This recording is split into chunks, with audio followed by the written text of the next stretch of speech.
Muy buenas tardes, ¿cómo están? ¿Cómo se encuentran? Bienvenidos, bienvenidas a este nuevo espacio para compartir información que educa para la salud. Mi nombre es María Ángel Paulini Padrón y a lo largo de este espacio en vivo, que se transmite no solo a través de Facebook, sino también a través de mi red en Instagram, vamos a estar compartiendo un tema a propósito de la celebración o de la conmemoración del Día Internacional para la concienciación sobre la pérdida y el desperdicio alimentario.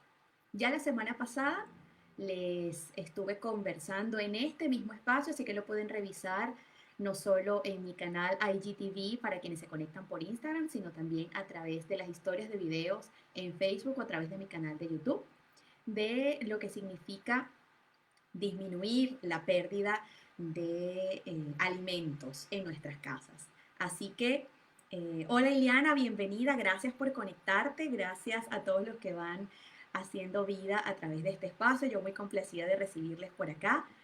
Vamos a estar entonces hablando hoy día del trash cooking, que es el nombre con el que se le conoce ahora a la cocina de aprovechamiento, algo que tiene muchísimos años y que poco a poco vamos a ir develando de qué trata y cómo va. Este espacio, por supuesto, tiene un respaldo a través de un artículo que está publicado en mi sitio web www.cocinasegura.com. Lo pueden revisar. He publicado una serie de 3 artículos a lo largo de lunes, martes y miércoles, todos concatenados en torno al Día de la Concienciación sobre la pérdida y el desperdicio alimentario.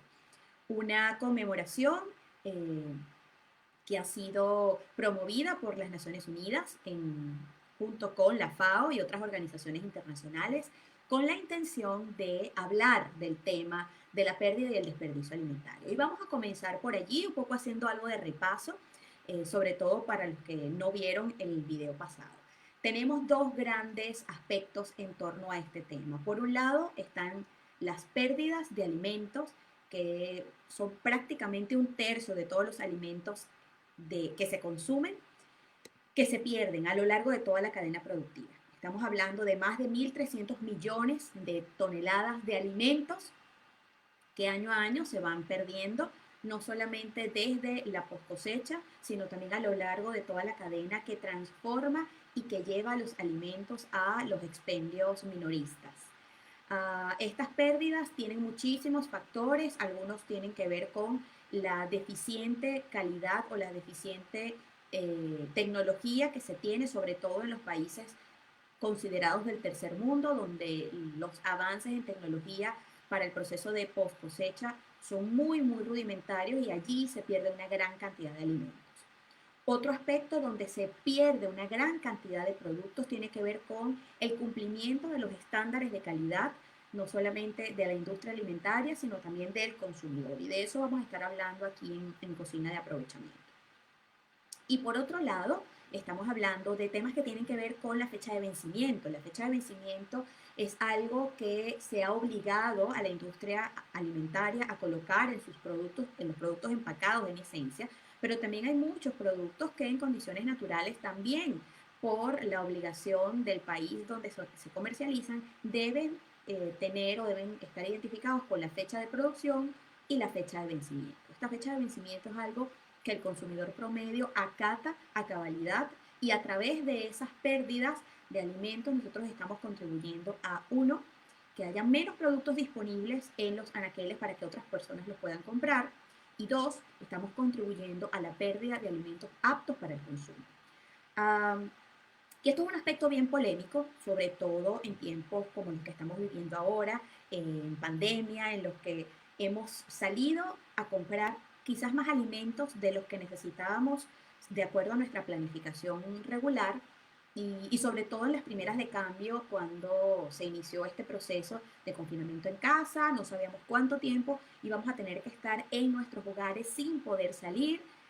Luego poco a poco se fueron flexibilizando algunas medidas y aún así todavía nos queda como la costumbre o nos quedó el hábito de comprar un poco más de lo que se necesita. Así que en algunas familias, en algunas casas, cuando el privilegio económico lo permite, hay más comida de la que se consume. Y esta comida, que muchas veces es comida no perecedera, tiende a almacenarse por mucho tiempo, con fechas de vencimiento muy largas, muy prolongadas, incluso de meses o de años, pero que si no les prestamos atención, en cualquier momento se pierden y vamos a tener que desecharlas.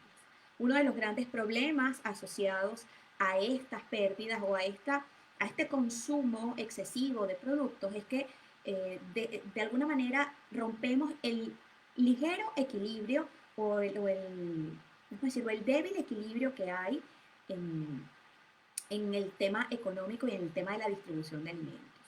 Sobre todo al principio de la pandemia, y eso no quiere decir que eso no haya cambiado en este momento, pero que ahorita pues se agudiza un tanto más. Uh, Algunos establecimientos por decisión propia redujeron la capacidad de tener productos almacenados, algunos porque la cadena de distribución se vio perjudicada, en otros casos porque muchas plantas productoras de alimentos simplemente no estaban trabajando, así que sus producciones disminuyeron de una manera significativa, por lo tanto no podíamos tener suficientes productos en los anaqueles y con el aumento en la compra de productos para satisfacer el requerimiento del confinamiento en casa, pues muchos de estos productos desaparecieron prácticamente de los establecimientos. En países con una alta inseguridad alimentaria, por ejemplo, como Venezuela, como Haití o como algunas otras regiones, esto es un problema cotidiano, que la pandemia no solo exacerbó, sino que también llevó a una buena parte de la población que todavía estaba en el borderline de inseguridad alimentaria a pasar a ese punto donde la disponibilidad de alimentos se hizo prácticamente imposible. Entonces, con este escenario, que solamente he conversado acerca de la pérdida de alimentos, entonces hoy quiero conversarte qué es lo que sí podemos hacer nosotros en casa. Porque en esencia todo esto que tiene que ver con la distribución, el almacenamiento y hasta la compra de los productos es algo que nosotros no tenemos eh, impacto, nosotros no podemos contribuir a cambiar eso. Evidentemente, el que se escuche nuestra voz y que se hable de este tema contribuye a que las organizaciones y que los entes gubernamentales puedan también hacer algo al respecto, apoyar a los pequeños productores, promover el kilómetro cero o promover el consumo de productos locales para disminuir la huella de carbono y así apoyar a los emprendedores locales, incluso a los productores más pequeños. Pero, ¿qué podemos hacer nosotros como consumidores cotidianos? ¿Qué podemos hacer nosotros desde casa? Ya en mi timeline esta mañana citaba a Tristan. Tristan es un autor del Reino Unido que tiene un libro maravilloso que les recomiendo leer, se llama Waste, y es como de alguna manera la vergüenza del despilfarro alimentario. Él tiene una charla TED que también les invito a ver, en la que cuenta cómo él llegó a hablar de estos temas. Y yo me sentí sumamente identificada porque desde hace varios años la FAO hizo un llamado a todas estas personas que de alguna manera teníamos influencia sobre las comunidades para hablar de estos temas. Me incorporé al programa de Safe Food, que lo que busca es hablar de estos temas en las comunidades, y comencé a trabajar en Venezuela, mi país de origen, con este asunto. Comencé visitando las cadenas de supermercados para realmente conocer cuál era el nivel de pérdidas de productos a ese nivel o a esa escala. Lamentablemente, esto fue un trabajo arduo, muy difícil de materializar, porque no solamente por el aspecto político que se estaba viviendo en el país, sino también porque ellos mismos saben que es un tema vergonzoso hablar de la cantidad de productos que se desperdician en los anaqueles, pues en algunos casos no pudimos concretar visitas y cuantificar el valor de las pérdidas. Pero lo que sí es cierto es que como consumidora y como una consumidora entrenada, yo sí puedo ver algunas cosas. Una de ellas es, por ejemplo, qué ocurre tras bastidores y qué ocurre, por ejemplo, en los lugares donde se desperdician o donde se dejan los productos que no son aptos para la venta o para la presencia en el anaquel. Allí vamos a encontrar no solamente productos empacados que quizás por el mismo procesamiento tienen algún problema, paquetes abiertos, paquetes rotos, latas golpeadas, oxidadas o en condiciones que no están aptas para la comercialización. Y todos esos productos son literalmente desperdiciados o son llevados al cubo de la basura. Por otro lado, están todos los productos frescos, frutas, vegetales. En los países estacionales y en las estaciones más calientes sobre todo en verano, los productos frescos como las frutas y los vegetales se deterioran mucho más rápido si no son colocados en neveras. Entonces, una de las circunstancias que pude experimentar y que la veo en muchos de estos países es que no hay cultura de refrigerar los productos perecederos, como las frutas y los vegetales. Yo vivo ahora en Perú estamos ahorita saliendo del invierno, entrando a primavera, el clima todavía es bastante fresco y aún así es una temperatura en la que muchos alimentos se pueden descomponer a temperatura ambiente. Es decir, si las dejamos en la mesada de nuestras cocinas, si las dejamos expuestas en los anaqueles, también se pueden deteriorar y se deterioran más rápido.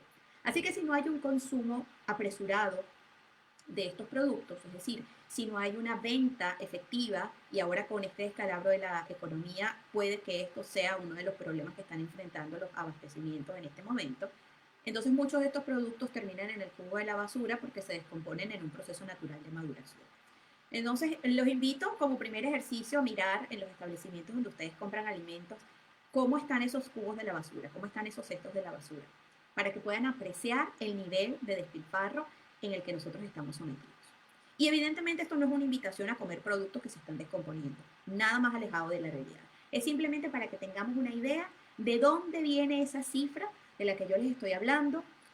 Repito, el 14% aproximadamente de los productos que están disponibles para su consumo se desperdician en condiciones óptimas para ser consumidos.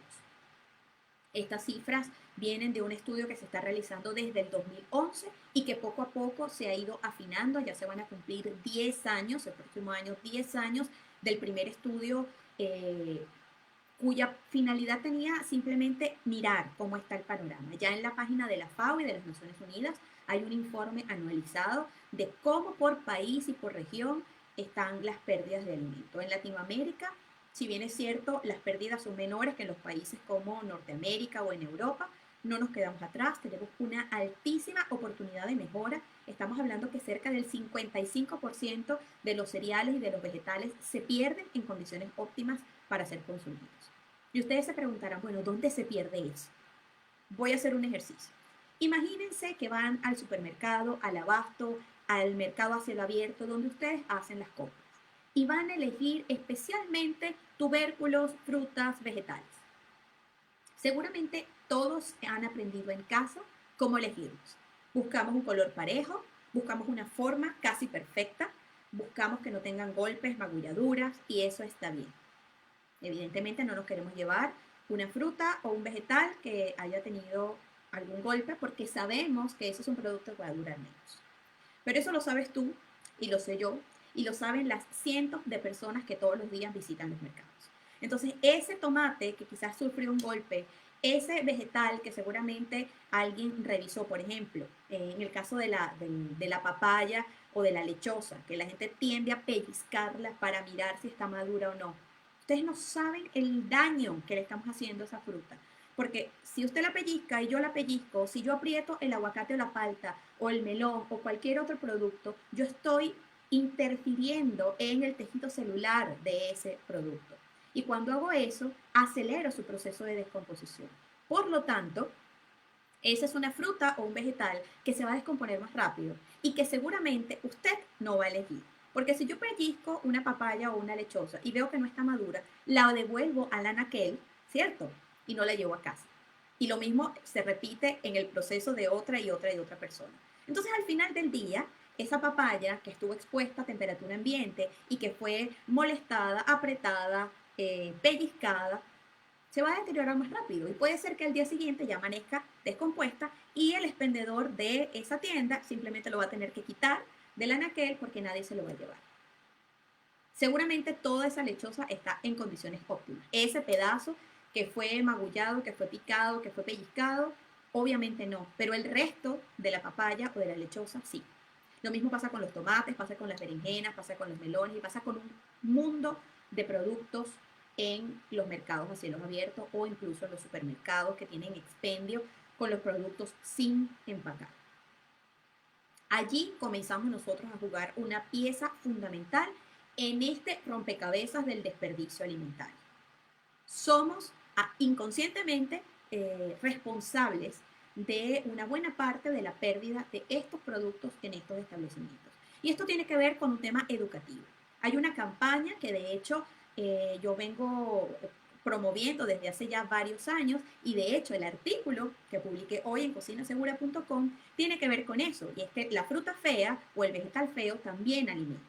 Y es que tenemos un estándar en nuestra mente de cómo debe lucir una banana, de cómo debe lucir una pera, de cómo debe lucir una manzana, un tomate, una zanahoria. Cuando ese producto no cumple con esos estándares que nosotros tenemos en nuestra mente y que hemos aprendido, pues lógicamente esos productos van a terminar quedándose en el anaquel. La siguiente persona piensa igual, lo descarta, la siguiente persona lo lleva al fondo de ese expendio y con el correr de los días, esa fruta fea o ese vegetal feo se va a descomponer en un proceso natural del cual ya les hablé. Nadie se lo lleva, pero esa zanahoria, esa fruta, ese vegetal alimenta y de igual manera que aquella que cumple con el estándar estético o el estándar de belleza que nosotros hemos aprendido. Es un tema cultural, es un tema que se puede desaprender o incluso que podemos reaprender con nuevas maneras de elegir estos productos. Si ustedes consiguen en el anaquel un alimento que quizás no está en las condiciones idóneas desde el punto de vista estético, no estoy hablando de maduración, sino simplemente que tiene una forma un poquito menos agraciada a la que nosotros estamos acostumbrados, llévenlo, llévenlo a su casa, porque de igual manera ustedes van a poder convertir eso en un batido, en un jugo, ustedes no se lo van a comer enteras, básicamente las van a trocear, las van a procesar, les van a hacer algo con esos productos en casa.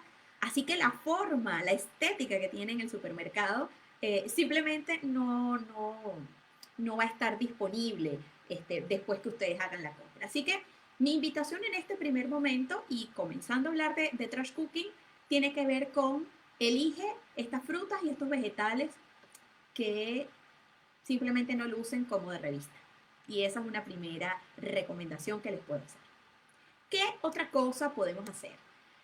Una de mis trabajos favoritos es investigar, indagar y compartir información que resulta útil. Como cité hace un rato, Tristan Stewart tiene una cita que me encanta y que la coloco en mis artículos y que la coloqué en mi timeline del día de hoy.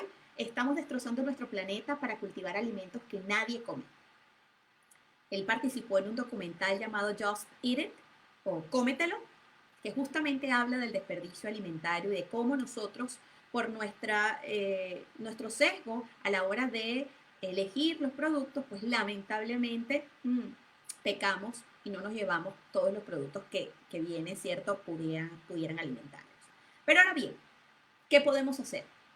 Y en esencia, más de la mitad de lo que nosotros votamos en la casa, es decir, ya pasamos por vamos a decirlo, por la brecha de elegirlos, ya pasamos por ese filtro, pero ahora los tenemos en casa y los tenemos que utilizar. Más de la mitad de esos productos se desperdician. Y se desperdician en esencia porque no sabemos qué hacer con ellos.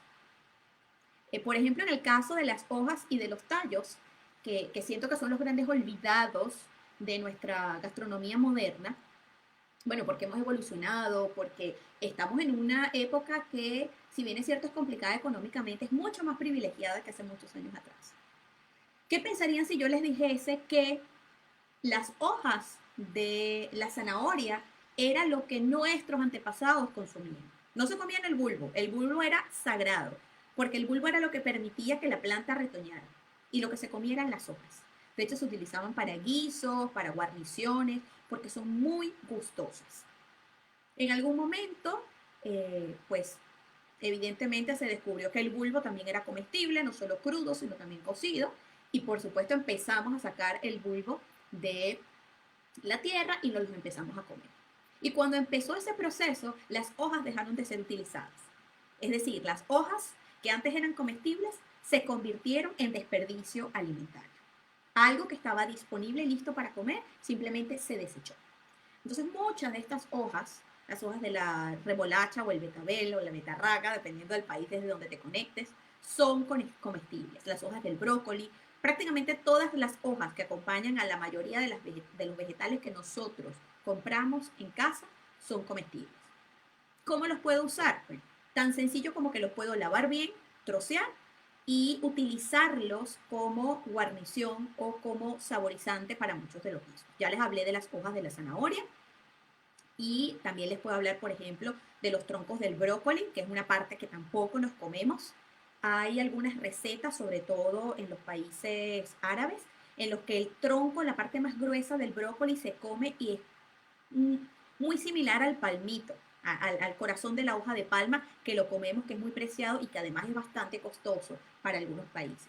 Bueno, ese centro, ese corazón que es muy blanquecino, es una carne muy suave, que también se puede comer. ¿Cómo la podemos comer? La podemos comer cruda, la podemos comer acompañando una ensalada. Cuando estamos pensando, bueno, ¿cómo podemos acompañar con algo fresco, con una ensalada fresca y que no sea básicamente lechuga, tomate y cebolla? Vamos a utilizar el corazón del tronco del brócoli para cambiarle el sabor a esta ensalada.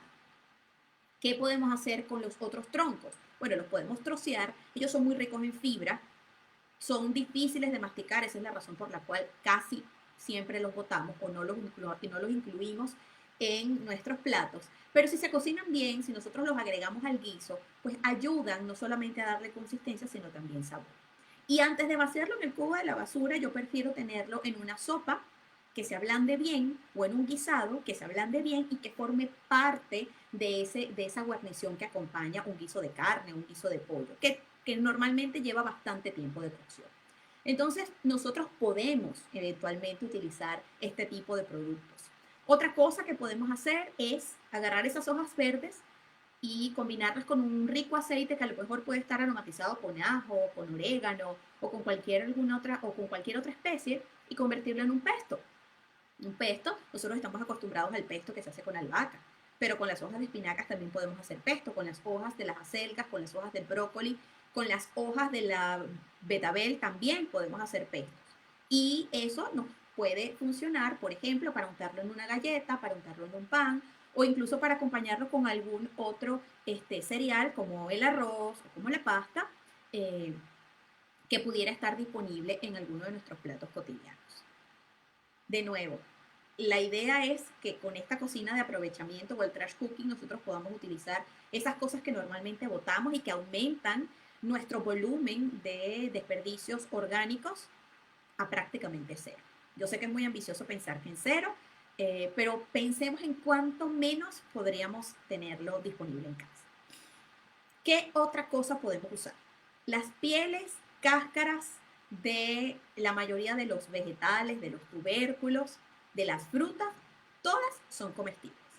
Y aquí, por supuesto, la gran pregunta es, María Ángel, ¿y qué pasa con los pesticidas? ¿Qué pasa con los plaguicidas? El 80% de los pesticidas son solubles en agua. Así que un buen lavado con una buena solución desinfectante, como se está recomendando, de hecho, a raíz del COVID, puede eliminar los residuos que pueden haber quedado en las cáscaras, en las pieles de frutas y de vegetales. Y entonces podemos aprovecharlas. ¿Y cómo las podemos aprovechar? Bueno, las podemos usar de varias formas. Yo voy a darles dos. La primera, en lugar de pelar o de eliminarlas, cocínalas con esa cáscara. La mayor concentración de fibra de las frutas y de los vegetales, incluidos los tubérculos, está en la cáscara. Y cuando nosotros la eliminamos, estamos dejando de consumir este insumo, este ingrediente tan importante para la nutrición de nuestra especie. Papas, zanahorias, calabacines, berenjenas, prácticamente todo se puede comer con cáscara. De nuevo, lavarlas bien, incluso usar un cepillito, por ejemplo, en el caso de los tubérculos, que son más difíciles de lavar, utilizar el remojo con una solución de cloro, que ya les he explicado en otros posts cómo se hace, puede ayudarnos a disminuir la cantidad de desechos que provienen a partir de estas cáscaras. ¿Qué otra cosa puedo hacer?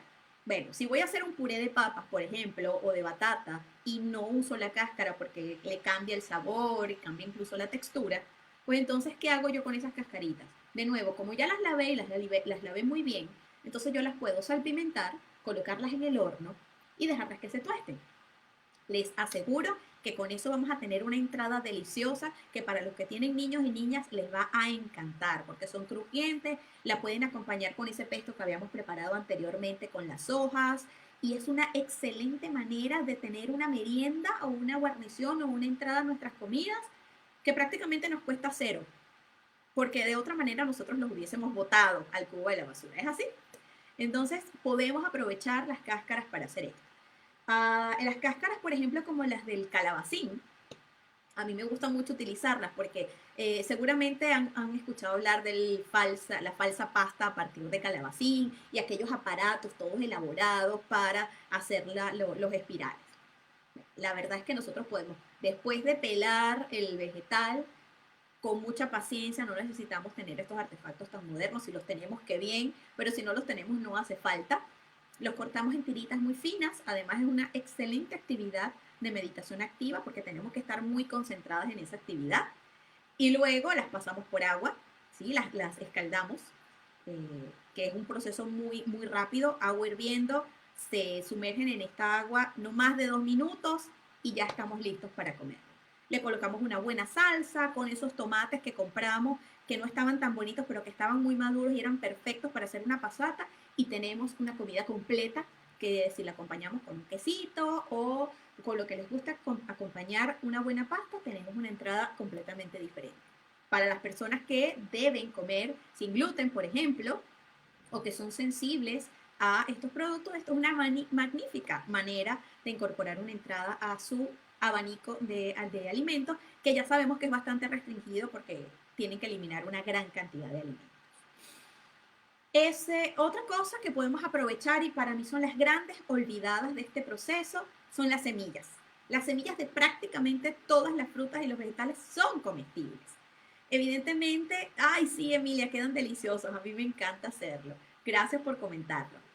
Lo cierto es que las semillas son las grandes olvidadas, las semillas de la uyama o la calabaza, del melón, incluso las de la patilla, son deliciosas. Nosotros, ¿cómo las podemos preparar? Bueno, después que ustedes compren la fruta y troceen, les quedan todas estas semillas, las lavan bien, las colocan en una bandeja con un poquito de sal y pimienta, a mí me gusta incluso ponerle curry para que cambie el color, y las horneamos unos 10-15 minutos. Ellas quedan tostadas. Además, al tostarlas, activamos la concentración o la cantidad de ácidos grasos que están disponibles en las semillas, que son una excelente fuente de ácidos grasos y ácidos grasos de muy buena calidad. Y las podemos tener disponibles, por ejemplo, para una merienda, para tenerlas en nuestra cartera si podemos salir y si tenemos que salir. Y las podemos utilizar, por ejemplo, molidas para espolvorear sobre crema, sobre sopa, sobre ensaladas y quedan también espectaculares. De hecho, el falso queso parmesano que usan los veganos y que utilizan las personas que son alérgicas o intolerantes a los lácteos, proviene de semillas. Básicamente se utilizan, bueno, algunos frutos secos, pero en esencia, si usted agarra todas esas semillas que tiene disponible y las muele con un poquito de sal y pimienta, usted tiene un falso queso vegano que es delicioso y que le cambia la cara completamente a alguna cosa que usted esté preparando. Evidentemente no es algo que usted va a utilizar para gratinar, no lo puede utilizar como un queso rallado, pero les prometo que el sabor es espléndido. Tienen que probarlo porque muchas de estas cosas pasan por la tarea de saltarnos nuestros sesgos, nuestras creencias, lo que nos han dicho o quizás lo que hemos aprendido con respecto a esto. Y bueno, evidentemente es algo que es muy personal. Otra gran olvidada que forma parte del trash cooking es el agua de cocción. Si bien es cierto, yo no suelo recomendar el utilizar grandes cantidades de agua como método de cocción, básicamente porque se pierde muchas veces el, el, los nutrientes de buena parte de los productos que cocinamos de esta manera. Recuerden que las vitaminas hidrosolubles, cuando las colocamos en agua hervida, pues simplemente quedan en el líquido, de hecho muchas se inactivan, así que pues realmente no hay mayor recomendación de mi parte. Yo prefiero utilizar el vapor, el escaldado, prefiero utilizar el salteado o alguna otra técnica de cocción donde utilicemos menos agua. Sobre todo porque el agua es un líquido importantísimo y además que para muchos países es muy costoso. Así que, ¿qué podemos hacer con el agua de cocción? En muchos casos, esa agua de cocción se bota. Sobre todo cuando hacemos leguminosas y cuando hacemos vegetales de la familia de las brasicáceas, botamos esa agua porque, bueno, ahí se van los compuestos antinutricionales. Entonces yo por eso prefiero utilizar otras técnicas de cocción. Pero una de las cosas que podemos hacer es convertir eso en un caldo. Cuando nosotros estamos sancochando, por ejemplo, pollo o carne, ya nosotros sabemos que ese líquido se puede utilizar como base para preparar arroz, para preparar otras comidas. Pero cuando nosotros cocinamos vegetales, allí también hay una cantidad de nutrientes, que si los aderezamos bien con especias, con algunas otras hojitas, por ejemplo, las hojas de la zanahoria, o le colocamos un poquito de culantro, de cilantro, pues nos va quedando un caldo que si le colocamos, por ejemplo, unos trocitos de tubérculos, puede ser también una buena entrada. Puede funcionar como base para hacer más fluidas las cremas, que también pueden provenir de esta cocina de aprovechamiento, es decir, de utilizar las cosas que nos van quedando de otras preparaciones en estas comidas. Entonces, el agua de cocción es algo que nosotros muchas veces desperdiciamos de manera inconsciente porque, bueno, alguien nos dijo que no había cómo utilizar esta agua de cocción. Las aguas de cocción son muy útiles y mi invitación es, por ejemplo, a migrar a otros tipos de cocción, que también son deliciosos, que son muy útiles para minimizar el desperdicio de agua. Pero si necesariamente tienes que cocinar de esta manera, piensa antes de botar qué puedes hacer con esa agua de cocción. Bien. Otra cosa que podemos utilizar son los carapachos, los huesos blandos de carnes, de pescado, de pollo. Estos huesos se pueden cocinar, aquí de nuevo con agua, evidentemente, hasta que prácticamente se deshacen. ¿Qué son los huesos? Básicamente colágeno. Con temperatura, es decir, con calor, nosotros vamos descomponiendo, vamos metabolizando ese colágeno hasta que prácticamente se deshace. Y tenemos una base de productos que nos puede servir como base para otras preparaciones, pero también nos sirve para algo que a mí me gusta mucho recomendar, que son los cubitos de sabor. Si nosotros saborizamos bien eso, nosotros tenemos una base deliciosa con un buen perfil de ácidos grasos, aun cuando sean ácidos grasos o grasas saturadas, tienen un buen perfil que los podemos utilizar para la elaboración de otros alimentos o de otros productos. Entonces allí es súper importante empezar a evaluar, bueno, si yo compro un pollo entero porque me sale más económico y lo desprezo, es decir, lo separo en distintas partes, ¿qué hago con los huesos? Si no los voy a cocinar, si no están dentro de mi programa de cocción, por ejemplo, si voy a desprender las pechugas, ¿qué hago con el carapacho? Bueno, ese carapacho es muy útil para hacer el caldo base, caldo oscuro o el caldo claro, dependiendo del tipo de carne que utilices.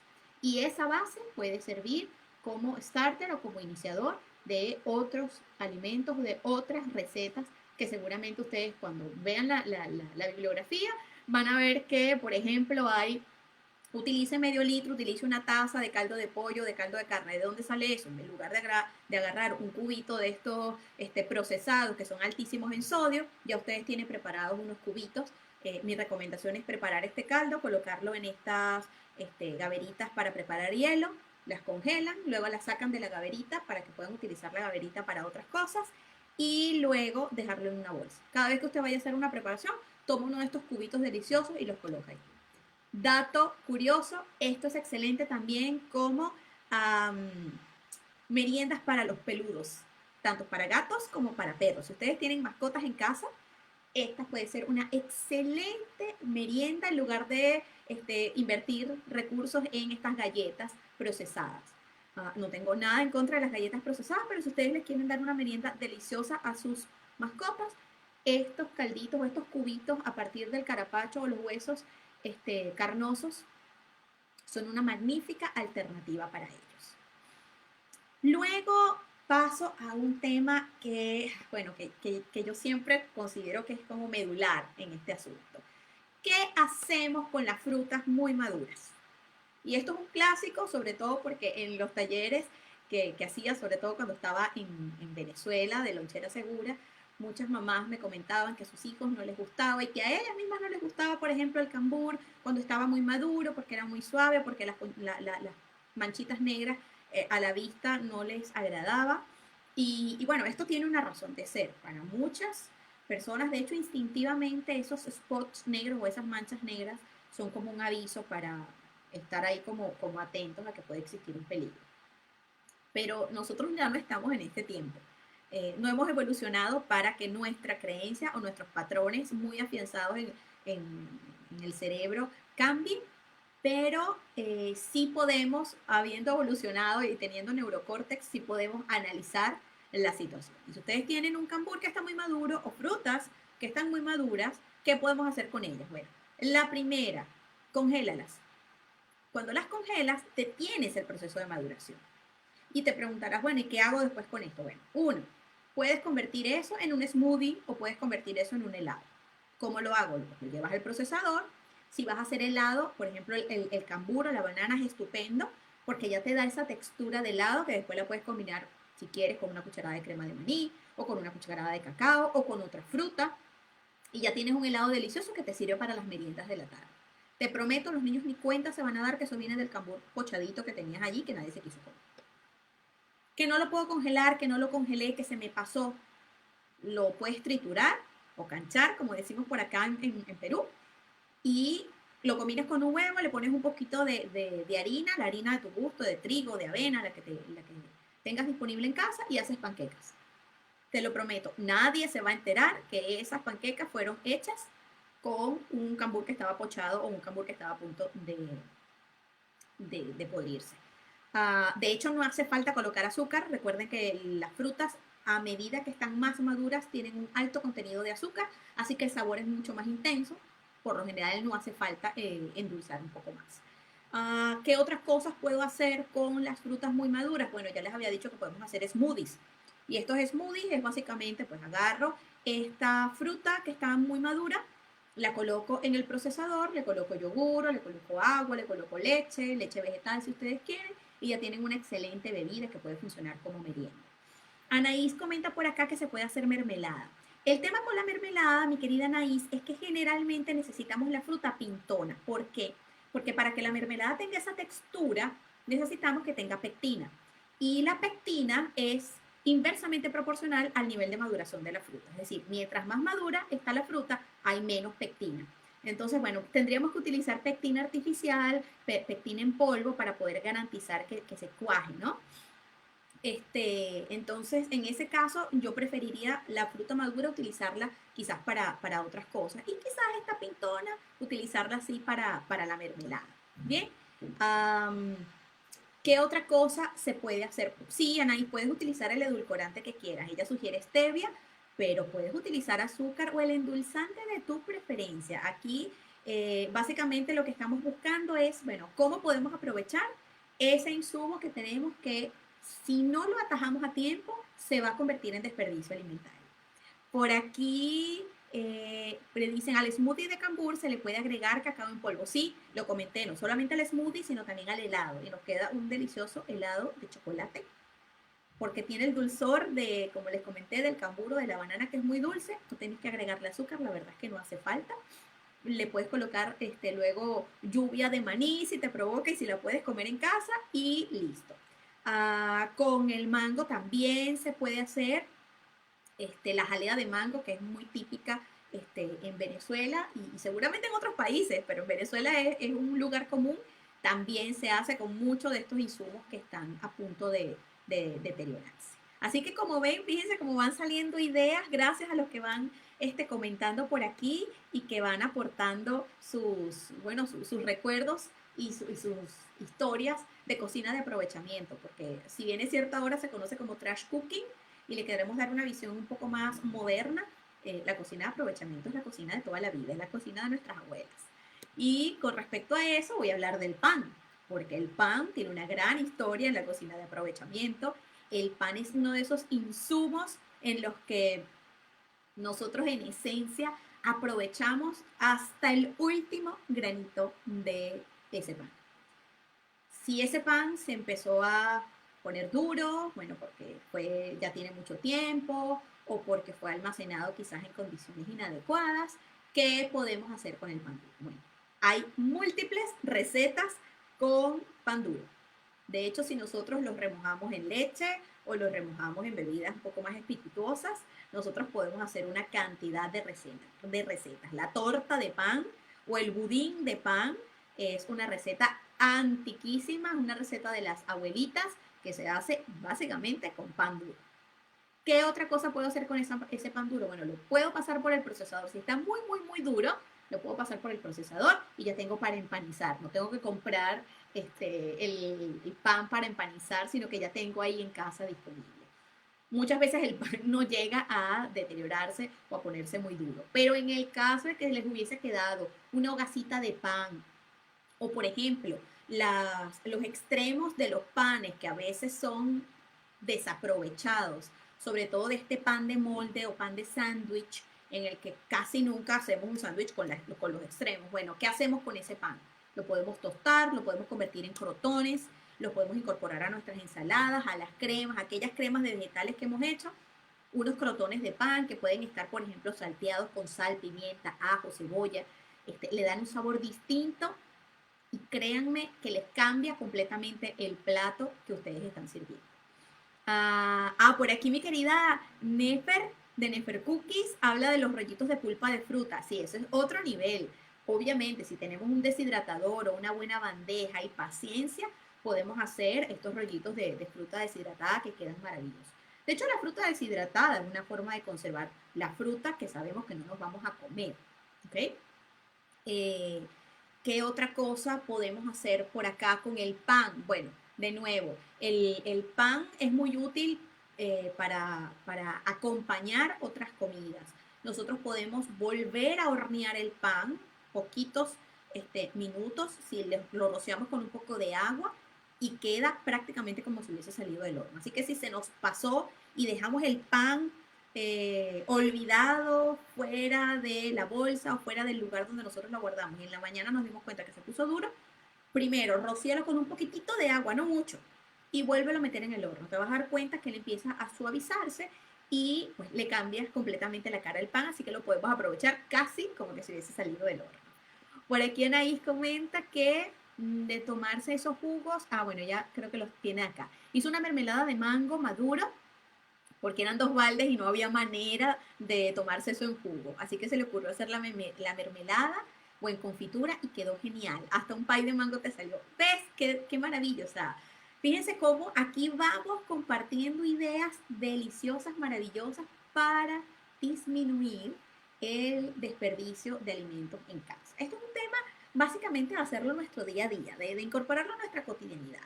Y además de eso, estar más conscientes de hacerlo, es decir, estar atentos y atentas a hacerlo. Eso yo creo que es lo más importante. ¿Qué otra cosa podemos hacer? Bueno, vamos a entrar a un mundo que a mí me gusta mucho, que es el tema de las sobras, de los leftovers, como se dice en inglés. Porque muchas veces preparamos comida y nos van quedando cositas por ahí en el olvido. Y hay muchas personas que me dicen, es que a mí no me gusta comer recalentado, la pasta recalentada no sabe bien, de igual manera el arroz, entonces, ¿qué puedo hacer yo con eso? Por principio básico, es un cereal. Los cereales con almidón, sobre todo el arroz, el maíz, el, la pasta, recalentadas, tienen almidones retrogradados, almidones resistentes, que si lo vemos desde una perspectiva de cuánto aumenta nuestro índice glucémico, son mejores recalentadas a las no recalentadas. Pero eso es otra historia, que tiene que ver más con química de alimentos. Pero quiero que tengan ese dato curioso porque muchos menospreciamos estos cereales recalentados y desde el punto de vista nutricional y para los que se cuidan, los que quieren pues quizás utilizar estos insumos de una manera diferente, las arepas recalentadas, el arroz recalentado y la pasta recalentada tienen una transformación en ese almidón que lo hace, eh, vamos a decirlo así, menos disponibles para elevar nuestro índice glucémico. Entonces, ¿qué otra cosa puedo hacer? A mí me encanta una receta muy italiana que se llama frittata, que es agarrar la pasta que quedó, que sobró, que nadie se comió, mezclarla con un huevo, ponerle todos los vegetales que tengas por allí y hornear. Eso lo puedes hacer en forma de pizza, es decir, en un sartén grande, o lo puedes hacer, yo lo hago con los cuenquitos de los cupcakes. Allí coloco la porción de pasta, luego coloco los vegetales, el huevo batido, sal, pimienta y lo horneo. Al hacer eso, vamos a tener una fritata. La fritata es este producto que termina quedando que puede funcionar para entrada. Los italianos lo utilizan así. Es una cocina, es una comida de aprovechamiento para tratar de utilizar los residuos, lo que nos va quedando, las sobras que nadie se quiere comer. Con el arroz podemos hacer algo similar. De hecho, con el arroz creo que hay más recetas. Hay mucho dulce, hay mucha repostería, mucho postre en torno al arroz utilizado, el arroz con coco, el arroz con leche y todos estos postres a base de arroz vienen de allí, de agarrar ese arroz que quedó, que nadie se quiere comer, que nadie se quiere comer recalentado y utilizarlo como insumo. Pero otra forma también de cambiarle el plato al arroz es convertirlo en una ensalada. Porque ahora que comemos más ensalada y que, por ejemplo, yo tengo una larga historia de loncheras, tengo yo creo que más de 10 años hablando de loncheras, sobre todo de la lonchera de los adultos y de esas cosas que nos llevamos a nuestras oficinas, pero que quizás ahora pareciera que no están como en uso, y aún así, dentro de la planificación del home office, yo recomiendo hacer como unas loncheras o hacer la comida preempacada para que la puedas tener disponibles y no tengas que invertir tanto tiempo en cocinar cada vez que vas a comer. Entonces, si te decantas por hacer el batch cooking, que es hacer la comida previa, puedes agarrar este arroz que te va quedando, quizás por ahí el miércoles o el jueves, y cambiarle la carne. Uno, lo salteas con los vegetales que tengas disponibles en la nevera. Zanahoria, pimentón, cebolla, jengibre, cebollita china, un poquito de salsa de soya, un huevo revuelto y haces un arroz refrito, arroz chino como le llamamos en Venezuela, o un arroz salteado como se le conoce en otros países, y ahí tienes una forma distinta de comerte ese arroz recalentado. Otra manera, como ya les había dicho, es convertirlo en guarnición de ensalada. Sí, porque puede, así como usamos la quinoa y como utilizamos el trigo y como utilizamos otros cereales como guarnición, nosotros también podemos utilizar el arroz. De la misma manera en la que yo salteo mis vegetales, yo puedo agarrar, por ejemplo, si comes carne, si comes pollo, por ejemplo, agarras el pollo deshilachado, lo mezclas con este arroz, con unos vegetales frescos, puedes colocarle aceitunas, zanahoria cruda, cebollita china, y allí entonces puedes nuevamente cambiarle la cara a esa base. De hecho, los famosos bowls que se han puesto de moda y que están muy de moda desde aproximadamente el 2018, que utilizan no solamente lechuga como base, sino que también utilizan otros insumos, han incorporado dentro de sus planes el arroz. Porque el arroz, además, es uno de los cereales con menor índice glicémico. Así que si tú estás buscando una alternativa que pueda ser útil como base, como guarnición, además de rellenar, uh, el arroz puede ser una excelente alternativa. Por aquí Anaís comenta croquetas de arroz. Claro, las croquetas mezcladas con cualquier otra cosa. El arroz, por ejemplo, mezclado con el pollo, con la carne o con vegetales que te van quedando. Los redondeamos un poquito. Agarramos quizás aquel pan que nos quedó por allá que se puso duro y que lo procesamos y lo utilizamos para empanizar con un poquito de huevo. Y tenemos otro plato que incluso puede ser el plato principal de una siguiente comida. Entonces, la próxima vez que tengas ese residuo de arroz allí disponible, revisa, busca recetas, encuentra a ver cómo le das la vuelta, pero evita, por favor, tirarlo al cubo de la basura, porque ahí no solamente va dinero, sino también la posibilidad de hacer un plato delicioso que puede alimentar a toda tu familia. A ver, ¿qué otra cosa me va quedando por acá disponible? Ajá. Los granos, que es otra cosa que nosotros estamos como muy acostumbrados a comerlos de una manera. O sea, si no es la forma de la sopa, entonces como que no les hallamos. Los granos, perdón, tienen una capacidad para generar productos comestibles increíbles. Solamente hay que darle la vuelta. ¿Qué podemos hacer con los granos? Nos quedaron granos. Sé que mucha gente me dirá, no, a mí nunca me quedan los granos. Pero bueno, si quedasen granos, una de las cosas que podemos hacer es convertir eso en una crema. La pasamos por el procesador y en lugar de ser el plato principal, puede ser la guarnición, se nos convierte en una entrada. Y eso es una excelente alternativa para agarrar esos residuos. Ayer, por ejemplo, mi compañera mi roommate aquí en Perú, agarró unas lentejitas que le quedaron y se lo colocó a la sopa de verduritas. Una cosa espectacular, es decir, residuos de lentejitas por acá, con un poquito de sopa de vegetales que había quedado y quedó una sopa deliciosa y no se perdieron esos granos. Así que, porque a veces no es como una porción completa y tú dices, bueno, si me como esto, voy a necesitar comer algo más. Bueno, ¿cómo hago para aumentar el volumen y que eso funcione a mi favor? Bueno, colócaselo a una sopa, conviértalo en una crema o incluso conviértalo en un untable. Porque si están lo suficientemente secos, es decir, si los drenas bien del líquido que va quedando, tú puedes convertir eso en un untable. Una de las cosas que a mí me gusta tener en casa es tahini. Tahini es el puré de ajonjolí. Sé que es costoso, pero como lo usamos en una cantidad tan pequeña, es algo que puedes tener en casa si puedes comprarlo y si está disponible en tu país. Entonces, esos granos que estaban allí, que te van quedando, los colocas bien, bien sequitos, eso sí, lo colocas en el procesador con una cucharadita de tahini, un poquito de ajo y aceite, puede ser aceite de oliva o puede ser aceite de girasol, un aceite que sea más bien poco invasivo desde el punto de vista del sabor, lo pasas por el procesador y te queda una crema deliciosa. ¿Cómo utilizo yo esa crema? Bueno, la puedo utilizar para las meriendas, untada sobre un pan o sobre una galletita. La puedo compartir con amigos, con familiares, la puedo llevar como parte de mi merienda cotidiana o la puedo tener como mi merienda. Si la combino, por ejemplo, con un pimentón que yo haya pasado por calor, o que a lo mejor me quedó de otra preparación, entonces le doy un sabor un poco más intenso, además con un color mucho más bonito, que puede también ayudarme a disminuir la cantidad de desperdicios que yo voy generando en casa.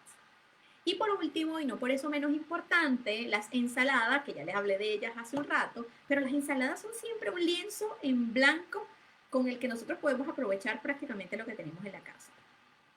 Si nosotros pensamos en ensalada y para nosotros la ensalada es solamente lechuga, tomate y cebolla, tienes una gran oportunidad de empoderar esas ensaladas y hacerlas hasta tu plato principal.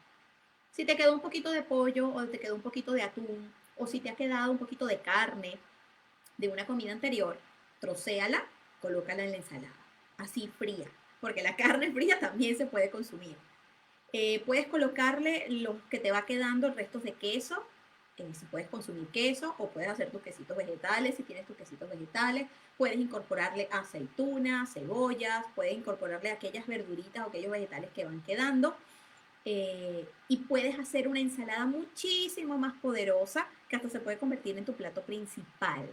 Así que dale una oportunidad a las ensaladas con un buen aderezo, una cosa tan simple como jengibre rallado, un chorrito de limón, un chorrito de aceite, sal y pimienta, y ya no tienes que elaborar demasiado. Yo soy una convencida que en la simplicidad de los sabores está la gran diferencia. Así que mi invitación ya en estos últimos minutos que me quedan es explorar lo que nos va quedando en esa cocina, en esas elaboraciones, en esas preparaciones. ¿A qué le puedo cambiar la cara? ¿Qué puedo utilizar como insumo para una nueva preparación?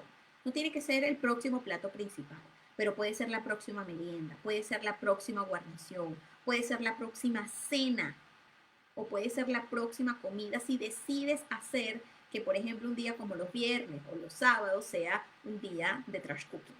Es decir, agarrar todo lo que fue quedando en la semana, cambiarle la cara y comerlo en ese día. Muchísimas gracias a todos y a todas los que se conectaron en este espacio. Para mí es un verdadero placer hablar de este tema. Yo siento que esto es algo de lo que necesitamos hablar mucho más. Así que si tú tienes inquietudes, quieres recibir acompañamiento para explorar cómo puedes disminuir los desperdicios y las pérdidas de alimentos en casa, puedes escribirme un correo electrónico a hola@cocinasegura.com y con todo gusto agendamos una sesión de food coaching en la que podemos, a través de una conversación poderosa, decidir cómo puedes empezar a transitar en un camino más amable, cero desperdicio alimentario. Así que muchísimas gracias a todos y a todas por conectarse. Nos vemos el próximo viernes con un nuevo tema.